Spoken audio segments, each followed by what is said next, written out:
இப்போ ஒரே ஒரு வசனம், லூக்கா 2ஆம் அதிகாரம் 10வது வசனத்தில் வேதம் சொல்லுகிறாரு, இயேசு கிறிஸ்து பிறந்த உடன் இந்த உலகத்திற்கு சொல்லப்பட்ட முதல் வார்த்தை, அற்புதமான ஒரு தேவ செய்தி. தேவ தூதர்கள் வந்து சொன்னார்கள், இதோ எல்லா ஜனத்திற்கும் மிகுந்த சந்தோஷத்தை உண்டாக்கும் நற்செய்தியை உங்களுக்கு அறிவிக்கிறேன். எல்லா ஜனத்துக்கும் மிகுந்த சந்தோஷத்தை உண்டாக்கும் நற்செய்தி தேவ தூதர்கள் அறிவித்தார்கள்.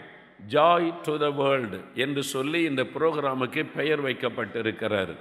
Joy to the world. அது எங்கிருந்து வந்தது? இந்த வேத வசனத்திலிருந்து.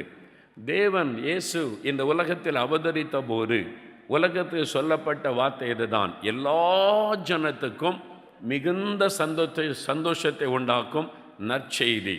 என்ன செய்தி அது? இன்று கர்த்தராகிய கிறிஸ்து என்னும் இரட்சகர் உங்களுக்காக தாவீதின் ஊரிலே பிறந்திருக்கிறார். அவர் பிறந்தது உங்களுக்காக. அவர் பிறந்தது கிறிஸ்தவர்களுக்காக அல்ல. அவர் பிறந்தது ஒரு மதத்தை ஸ்தாபிப்பதற்காக அல்ல. அவர் பிறந்தது ஒரு குறிப்பிட்ட மதத்தினருக்காக அல்ல. அவர் பிறந்தது ஒரு குறிப்பிட்ட நாட்டினருக்காக அல்ல. அவர் பிறந்தது ஒரு குறிப்பிட்ட மொழி பேசக்கூடிய மக்களுக்காக அல்ல. அவர் பிறந்தது ஒரு குறிப்பிட்ட இன மக்களுக்காக அல்ல, முழு உலகத்திற்காக, உலகத்தில் இருக்கிற அத்தனை பேருக்காக. ஆகவே தான் டிசம்பர் 1ஆம் தேதி வந்துவிட்டால் உலகம் முழுவதிலும் கொண்டாடப்படுகிற ஒரு பண்டிகை, கிறிஸ்மஸ் பண்டிகையின் அந்த மகிழ்ச்சி ஆரம்பித்து விடுகிறது. நான் போன வாரம் தான் அரபு நாடுகளிலே, மத்திய கிழக்கு நாடுகளிலே ஊழியத்திற்காய் சென்று வந்தேன். ஐக்கிய அரபு எமிரேட்ஸ், கத்தார் நாடுகளுக்கு விமான நிலையத்திலேயே கிறிஸ்மஸ் ட்ரீ வைத்து அழகாய் அலங்காரம் பண்ணி கிறிஸ்மஸ் வாழ்த்து எழுதி கிறிஸ்மஸ் பாட்டெல்லாம் பாடப்படுகிறாரு. 1ஆம் தேதி வந்துட்டாலே உலகம் முழுதும் ஒரு கிறிஸ்மஸ் சந்தோஷம் வருகிறது, ஒரு மகிழ்ச்சி வருகிறது. 1ஆம் தேதி ஆரம்பித்து விடுகிறார். இது கிறிஸ்மஸ் பண்டிகையின் மாதம் என்று சொல்லி அதைத்தான் வேதம் சொல்லுகிறது. எல்லா ஜனத்துக்கும். இது ஆப்பிரிக்கா நாட்டுக்கு போனாலும் பார்க்கலாம், நீங்கள் சீனாவுக்கு போனாலும் பார்க்கலாம், ரஷ்யாவுக்கு போனாலும் நீங்கள் இதை பார்க்கலாம். உலகத்தில் எந்த நாட்டுக்கு போனாலும் இந்த கிறிஸ்மஸ் பண்டிகையின் மகிழ்ச்சி கொண்டாட்டத்தை நீங்கள் பார்க்க முடியும். இதனால் உலகத்தின் அத்தனை நாடுகளிலும் இந்த பண்டிகையை கொண்டாடுகிற மக்களை தேவன் வைத்திருக்கிறார். விதவிதமான மொழி பேசக்கூடிய மக்கள், விதவிதமான இன மக்களும் இந்த கிறிஸ்மஸ் பண்டிகையின் சந்தோஷத்தை கொண்டாடி மற்றவர்களோடு பகிர்ந்து கொள்கிறார்கள். காரணம், இது உலகம் முழுவதிலும் எல்லா ஜனங்களும் மகிழ்ந்திருக்கும்படி ஆண்டவர் செய்த ஒரு அற்புதம். தேவன் மனிதனாய் அவதரித்து வந்தது உங்களுக்காக. நீங்கள் கிறிஸ்தவராய் இருக்கலாம், கிறிஸ்தவர் அல்லாதவராய் இருக்கலாம், உங்களுக்காகவும் இயேசு இந்த உலகத்தில் பிறந்தார். அவர் எதற்காக பிறந்தார்? சிலுவையில் மரிப்பதற்காக. அந்த மரணத்தின் மூலமாகத்தான் நமக்கு அவர் சந்தோஷத்தை உண்டாக்க முடியும். நம்முடைய பாவங்கள், நம்முடைய சாபங்கள், நம்முடைய வியாதிகள், நம்முடைய வேதனைகளை அவர் சிலுவையில் சுமந்து தீர்க்க வேண்டும். அதற்குத்தான் அவர் மனிதனாய் வந்தார். அவர் பிறப்பதற்கும் 600 ஆண்டுகளுக்கு முன்பாகவே இயேசு எப்படி கன்னியின் வயிற்றிலே பிறப்பார் என்றும் சொல்லப்பட்டிருக்கிறாரு.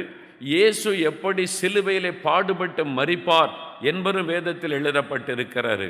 அவர் பிறப்பதற்கும் சில 100 ஆண்டுகளுக்கு முன்பாகவே அவருடைய மரணத்தை குறித்து தீர்க்க தரிசனம் சொல்லப்பட்டாரு. மரிப்பதற்காக பிறந்தவர். அவர் சிலுவையிலே மரிப்பதன் மூலம்தான் நமக்கு பாவ மன்னிப்பு, சாபத்திலிருந்து விடுதலை, சமாதான மகிழ்ச்சி. அதற்காக இயேசு சிலுவையிலே தன்னை பலியாய் கொடுத்தார். மரணத்தை ஜெயித்து 3ஆவது நாள் உயிரோடு எழுந்தார். இன்றைக்கும் அவருடைய கைகளிலே தழும்புகள், அவருடைய சரீரத்திலே காயங்கள், சிலுவையிலேப்பட்ட காயங்கள். எதற்காக? ஆண்டவர் சொல்லுவார், உனக்காக மகனே, உனக்காக மகளே, உன் துக்கத்தை சந்தோஷமாய் மாற்ற, உன்னை மகிழ்விப்பதற்காக நான் சிலுவையில் என்னை ஒப்பு கொடுத்தேன் என்பதாய் சொல்லுவார். ஒரு சம்பவத்தை நான் சொல்லி உங்களுக்காக ஜெபிக்க விரும்புகிறேன். ஒரு சமயம் நான் அமெரிக்கா தேசத்துக்கு ஊழியத்துக்கு போயிருந்த போது, வாஷிங்டன் டிசிக்கு பக்கத்தில் மெரிலண்ட் என்கிற ஒரு மாநிலம் இருக்கிறாரு. அங்கே நாங்கள் ஊழியத்துக்காக தங்கி இருந்தோம். என்னுடைய சகோதரி, என்னுடைய சித்தி மகள் அங்கே குடும்பமாக இருக்கிறாள். நானும் என் மனைவியும் அவள் வீட்டிலே தங்கி இருந்தோம். அவளுக்கு 2 பெண் பிள்ளைகள். அந்த நாட்கள் லீவு நாட்கள், பிள்ளைகள் வீட்டில் இருந்தார்கள். அப்பொழுது நான் கவனித்த போது ஒரு சின்ன பையன் அவங்களோடு விளையாடுவான். காலையிலேருந்து சாயங்காலம் வரைக்கும் அவங்க வீட்டிலேயே இருப்பான், அவளோடு சேர்ந்து விளையாடுவான். மாலை நேரம் வரும்போது ஒரு சகோதரி வந்து இந்த பிள்ளையை அழைத்து கொண்டு போவார்கள். நான் என் சகோதரியினிடத்தில் கேட்டேன், யார் இந்த பையன், யார் இந்த எந்த குடும்பம், இது எந்த குடும்பம், அவனே இங்கே விடப்படுகிறான் என்பதாய் விசாரித்த போது அவனுடைய தாயார் வேலை செய்கிறாங்க, விடுமுறை நாளில் சின்ன பையன் என் பிள்ளைகளோடு விளையாடுவான், சாயங்காலம் வந்து கூட்டிகிட்டு போவாங்கன்னு சொன்னான். அப்படியான்னு கேட்டபோது அவள் ஒரு காரியம் சொன்னாள், அண்ணன் ஒரு ஆச்சரியமான காரியம், இயற்கைக்கு மேற்பட்ட ஒரு காரியம், நம்ப கூட முடியாதுன்னு சொல்லலாம், ஆனால் நடந்த காரியம் இவங்க வாழ்க்கையில் நடந்துச்சு. என்னது நடந்தது என்று நான் கேட்டேன். அப்போ அவள் நடந்த சம்பவத்தை சொன்னாள். அந்த குடும்பத்தில் உள்ள சகோதரர்கள் இலங்கை சார்ந்தவர்கள், சிங்கள குடும்பம் அவர்கள், கணவன் மனைவி ஒரு கை குழந்தை. அவர் வந்து ஐடி கம்பெனியில் நல்ல வேலை செய்து கை நிறைய சம்பாதித்து கொண்டிருந்தார். அந்த சகோதரி வேலைக்கு போகவில்லை, வீட்டிலிருந்து அந்த குடும்பத்தை கவனித்து குழந்தையை கவனித்து கொண்டு வந்தார்கள். கணவன் தான் எல்லாமே. அவங்க வந்து எங்கே போனாலும் கணவர் தான் வாங்கி கொண்டு பொருளெல்லாம் கொடுப்பார், கடை கூட்டு போவார். இவங்க சொந்தமாக எங்கேயும் போக தெரியாது, கணவரையே சார்ந்து வாழ்ந்தாங்க. ரொம்ப அன்பான கணவர் தன் மனைவி பிள்ளைகளை சந்தோஷமாய் வைத்திருந்தார். திடீரென்று அவருக்கு ஒரு நோய் தாக்கி மரணம் அடைந்து விட்டார். கணவருடைய திடீர் மரணம் அந்த சகோதரியை நிலை கொலைய பண்ணிவிட்டார். ஒரு கை குழந்தை, கணவர் இறந்துட்டார், அவர் தான் சம்பாதிச்சு குடும்பம் நடக்கிறது, இனி எப்படி வாழப்போகிறேன், எதிர்காலத்தை குறித்த பயம், ஒரு பெரிய கலக்கம் வந்தது. அமெரிக்கா தேசத்தில் தனித்து விடப்பட்ட நிலைமை, அங்கே வேறு தெரிஞ்ச சொந்தக்காரங்க யாரும் இல்லை. இலங்கைக்கு திரும்பி போய்விடலாம் என்று சொன்னால் இவர்களை ஏற்றுக்கொள்ள இலங்கையில் யாரும் ஆயத்தமாக இல்லை. கணவன் போய்விட்டான், இந்த விதவையும் குழந்தையை எப்படி நம்ம பராமரிப்பது, சொந்தங்கள் கைவரித்து விட்டது, சொந்த தேசத்துக்கு வர முடியாது, இருக்கிற அமெரிக்காவில் வாழ முடியாத ஒரு பெரிய பிரச்சனை, எனக்கு யாரும் இல்லையே, I have nobody in this world to help me to love me, என் மேல் அக்கறை கொள்ள அன்பு காட்ட உதவி செய்ய யாரும் இல்லையே. அது அவளை அதிகமாய் பாதித்தது. நான் இவன் குழந்தையும் அனாதையாகிவிட்டோமே, தற்கொலை பண்ணி செத்துடலான்னு பார்த்தா குழந்தையினுடைய முகத்தை பார்க்கும்போது எப்படி இந்த குழந்தையை கொல்லுவது, அதை விட்டு விட்டு நான் மட்டும் சாவது எப்படி, பெரிய போராட்டம். நம்ம நாடு மாதிரி கிடையாது. அமெரிக்கா தேசத்தில் ஒரு வீட்டில் இருக்கிறவங்களுக்கு பக்கத்து வீட்டில் யார் இருக்கான்னே தெரியாது. பக்கத்து வீட்டில் இருக்க அவங்கவுங்க வீட்டுக்குள்ளே இருப்பாங்க, அவ்வளோதான். நம்ம ஊரை மாதிரி ரிலேஷன்ஷிப் பழக்கங்கள் அங்கே கிடையாது. நம்ம ஊரில் ஒரு ஆபத்துன்னா இத்தனை பேர் ஓடி வர்றாங்க, அங்கே அந்த மாதிரி பார்க்கும், போலீஸுக்கு ஃபோன் பண்ணுவாங்க, வந்து ஹெல்ப் பண்ணுங்க என்ன, அவ்வளவுதான். அந்த மாதிரி பக்கத்து வீட்டுட்டே பேச முடியாது. தனியாக அந்த வீட்டுக்குள்ளே அழுது கொண்டே இருந்தார்கள். எப்படி வாழப்போகிறேன், இனி என்ன செய்ய போகிறேன், எப்படி வாடகை கொடுப்பேன், எப்படி குழந்தையை காப்பாற்றுவேன், அனாதையாகிவிட்டேனே, எனக்கு யார் இருக்கிறார்கள், நினைத்து நினைத்து சகோதரி வியாதிப்பட்டு படுக்கையில் ஆகிவிட்டார்கள். சின்ன குழந்தை, அந்த சின்ன குழந்தையை கூட அவங்களால கவனிக்க முடியல, வியாதிப்பட்டு படுக்கையில் எழும்ப முடியாத நிலைமை, படுக்கையில் கண்ணீர் விட்டு அழுதார்கள். எனக்கு யாரும் இல்லை, எனக்கு யாரும் இல்லையே, நான் ஒரு அனாதையாக்கப்பட்டு விட்டேனே, எனக்கு யாரும் இல்லையேன்னு சொல்லி கண்ணீர் விட்டு அழுதார்கள். அந்த சமயத்தில் ஒரு நாள், அப்படிப்பட்ட சூழ்நிலையில் ஒரு நாள் ஒருவர் அவளை சந்திக்க வருகிறார். அவனுடைய வீட்டுக்குள்ளே வந்தார். ரொம்ப அழகான தோற்றம், கம்பீரமாக இருந்தார். அவள் அருகில் வந்து மகளே என்று அன்பாய் பேசினார். நீ அழாதே, எதுக்கு அழுகிற, நீ அழாத, நான் உனக்கு ஹெல்ப் பண்ண, உனக்கு என்ன செய்யணும் சொல்லி போய் ஒரு காஃபி போட்டு உனக்கு கொண்டு வரட்டுமா அப்படின்னு சொல்லி இவங்க பேசக்கூட பலன் இல்லாமல் படுத்திருக்கிறாங்க. கிச்சனில் போய் ஒரு காஃபி கொண்டு வந்து கொடுத்தா. மெதுவாக எழுப்பி உட்கார்ந்தாங்க, காஃபியை குடித்தாங்க. உன் குழந்தைக்கு நான் பால் கலக்கி கொடுக்கட்டுமா அப்படின்னு கேட்குறாரு. இவங்க உட்காந்து காஃபி குடித்து கொஞ்சம் பலன் வந்த உடனே நான் யோசிக்கிறாங்க, யார் இந்த ஆள், எப்படி என் வீட்டுக்குள்ளே வந்தார், கதவை மூடி இருக்குது, நான் கதவை திறக்கலை, படுத்த படுக்கையில் இருக்கிறேன், இவர் எப்படி என் வீட்டுக்குள்ளே வந்தார், யார் இவர், முன்பின் நான் பார்த்ததே இல்லை, இவ்வளோ அன்பாக பேசுகிறாரு, மகளேன்னு சொல்கிறாரு, பாசமாக பேசுகிறாரு, யார் இவர் என்று அவங்களுக்கு ஒரு பெரிய யோசனை. பயத்தில் அவங்க கேட்டாங்க, ஐயா நீங்கள் யார், எப்படி என் வீட்டுக்குள்ளே வந்தீங்க, கதவு மூடி இருக்கிற, எப்படி நீங்கள் வர முடியும், வந்தீங்க கேட்ட உடனே அவர் சிரித்த முகத்தோடு பேசினார். I am Jesus, I am Jesus, I have come to help you. நான் இயேசு, உனக்கு உதவி செய்ய வந்தேன். நீ படுக்கையில் எனக்கு யார் இருக்கிறாங்கன்னு அழுதியே, அந்த அழுகையின் சத்தம் என் சமூகத்தில் வந்தது. எனக்கு யார் இருக்கிறாங்க, எனக்கு யாருமே இல்லையே. அப்படி அழுது அந்த அழுகையின் சத்தம் பரலோகத்தில் எனக்கு கேட்டது. நான் இருக்கிறேன் உனக்கு, நான் இருக்கிறேன் உனக்கு, நான் தான் உன்னை சிருஷ்டித்த தேவன், நான் தான் உனக்காக சிலுவையிலே மரித்தவர். நீ அழாதே, உனக்கு தகப்பனாக இருப்பேன், நான் உன்னை ஆசீர்வதிப்பேன், நீ கண்ணீர் வடிக்காதே, நான் உன்னை குணமாக்குறேன். ஆண்டவர் தொட்டார், பலவீனெல்லாம் மாறிச்சு, உன் குழந்தையை நான் ஆசீர்வதிக்கிறேன். ஆண்டவர் சொல்லிட்டு, என்னை குறித்து பைபிளில் எழுதப்பட்டிருக்கிறது, நீ வாசித்து அறிந்து கொள் என்று சொல்லிவிட்டு இயேசு மறைந்து விட்டார். இந்த சகோதரிக்கு ஆச்சரியம். அவங்க புத்த மதத்தை சார்ந்தவர்கள், சிங்கள குடும்பத்தை சார்ந்தவர்கள். படுக்க விட்டு எழும்பினாங்க, சுகமாக இருக்குது. பக்கத்து வீட்டை போய் கதவை தட்டுனாங்க. அவங்க வந்து கதவை திறந்தாங்க. ஆர் யூ எ கிறிஸ்டியன்னு கேட்டாங்க. Yes we are Christians. எனக்கு ஒரு பைபிள் தர முடியுமா? Can you give me one Bible? ஒன்று பைபிள் கொடுத்தாங்க. அதை வாங்கிட்டு வந்து வாசிக்க ஆரம்பித்தாங்க. அதில் வாசித்த போது நினச்சாங்க, மத தத்துவங்கள் இருக்கும், மத கொள்கைகள் இருக்கும், அதை செய்யணும் இதை செய்யணும், அப்படி சாமி கும்பிடணும் இப்படி சாமி கும்பிடணும் அப்படிலாம் இருக்கும். அப்படின்னு பார்த்தா அப்படி இல்லை. ஒரு கடவுள் மனிதனாய் வந்து மனிதர்களுக்கு காண்பித்த அன்பு, அவருடைய மனதுருக்கம், அதை வாசிக்க வாசிக்க இப்படி ஒரு கடவுளா, மனிதனை தேடி வந்த ஒரு கடவுளா, மனிதர்களுக்கு இவ்வளவு நன்மை செய்கிற ஒரு கடவுள் இருக்கிறாரா, இயேசுவை அறிந்து கொண்டார்கள். பக்கத்தில் இருக்க சர்ச்சுக்கு போனாங்க. இங்கே எப்பெல்லாம் நீங்கள் சாமி கும்பிடுவீங்க, இயேசுவை கும்பிடுவீங்க, ஞாயிற்றுக்கிழமை போக ஆரம்பித்தார்கள். ஆண்டவரை தேடினார்கள். ஆண்டவர் அந்த சகோதரிக்கு நல்ல வேலையை கொடுத்தார். இன்றைக்கி வேலை செய்து சம்பாதிக்கிறாங்க, தன் குழந்தையை வளர்த்து கொண்டு இருக்கிறாங்க, இயேசுக்குள்ள சந்தோஷமாக இருக்கிறாங்க.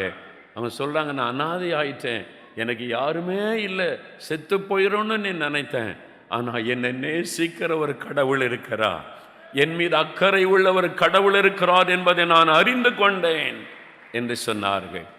உண்மையாக நடந்த சம்பவம். நான் அந்த சகோதரியை பார்த்தேன்.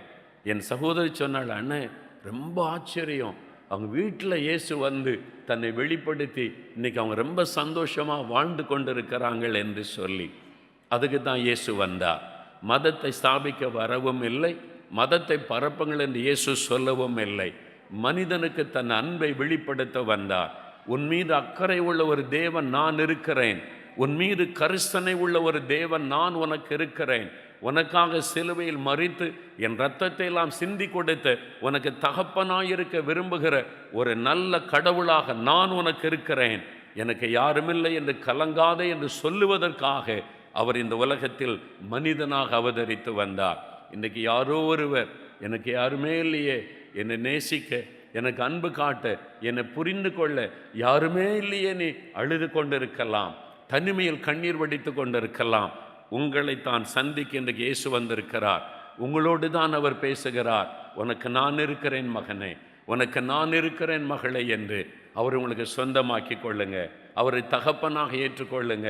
அவர் உங்களோடு இருப்பார், உங்களை விட்டு விலக மாட்டார். இப்பொழுது ஒரு நிமிடம் ஜெபம் பண்ணுவதற்கு யாவரும் எழும்பி நிற்போம். நம்ம எல்லாரும் ஜெபத்தோடு ஒரு நிமிடம் எழும்பி நிற்போம். உங்களை ஆசீர்வதித்து நான் ஜெபித்து முடிக்க போகிறேன்.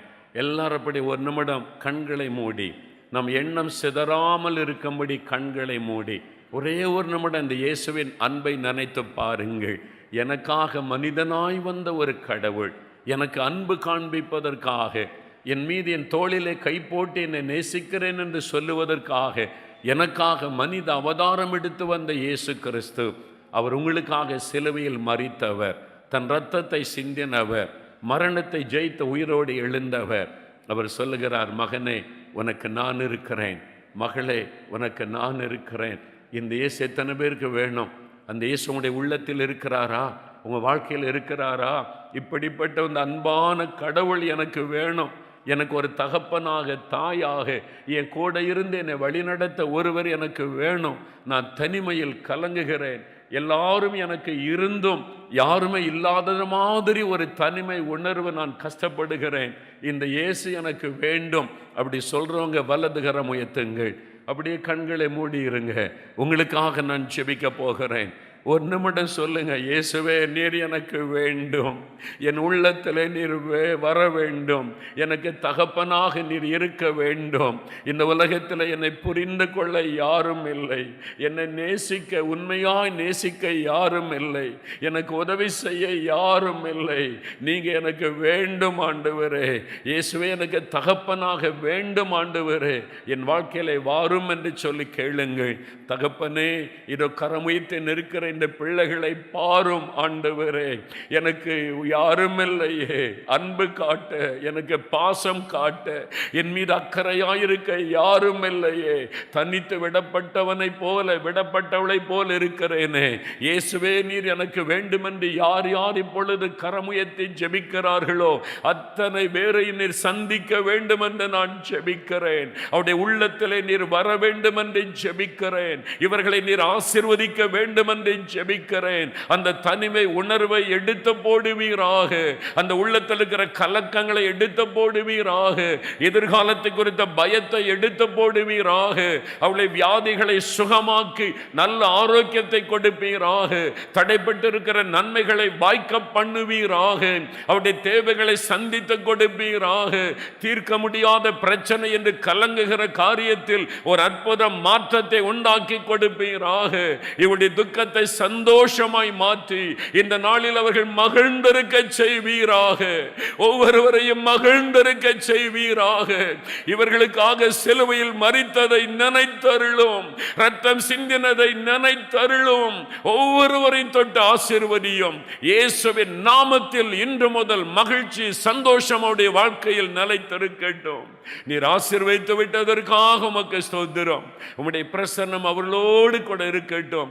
வீட்டுக்கு திரும்பி செல்லும் பொழுது அவர்களோடு நீர் கடந்து செல்லுவீராக, அவர்களோடு கூட எப்பொழுதும் நிலைத்திருப்பீராக. அப்படி ஆசீர்வதித்து விட்டதற்காய் ஸ்தோத்திரம், ஸ்தோத்திரம், ஸ்தோத்திரம். அப்பா, சத்தியம் தொலைக்காட்சியில் பணி செய்து கொண்டிருக்கிற ஒவ்வொரு பிள்ளைகளையும் ஆசீர்வதியும். நியூஸ் வாசிக்கிறவர்கள், நியூஸ் சேகரிக்கிறவர்கள், நியூஸ் எடிட் பண்ணுகிறவர்கள், இரவு பகலாய் பணி செய்கிற ஒவ்வொரு பிள்ளைகளையும் குடும்பங்களையும் ஆசீர்வதியும். தலைமை செய்தியாளர் அவர்களை கர்த்தர் ஆசீர்வதியும். இன்னும் இந்த சமுதாயத்திற்கு ஆசீர்வாதமாய் பயன்படுத்தும். சத்தியின் தொலைக்காட்சியில் இணைந்திருக்கிற விளம்பரதாரர் ஒவ்வொருவரையும் ஆசீர்வதியும். அவருடைய குடும்பங்களை, தொழில்களை ஆசீர்வதித்து நீர் வருத்திக்க பண்ணும். இன்றைக்கு வந்து அருமையான பாடல்களை பாடி நடனமாடி உம்முடைய நாமத்தை மகிமைப்படுத்தின எல்லா குழந்தைகளையும் ஆசீர்வதியும். முயற்சித்த ஒவ்வொருவரையும் ஆசீர்வதியும். ஆசீர்வதித்து விட்ட அன்பிற்காக ஸ்தோத்திரம். இயேசு கிறிஸ்துவின் நாமத்தில் ஜெபிக்கிறோம் பிதாவே. ஆமென், ஆமென்.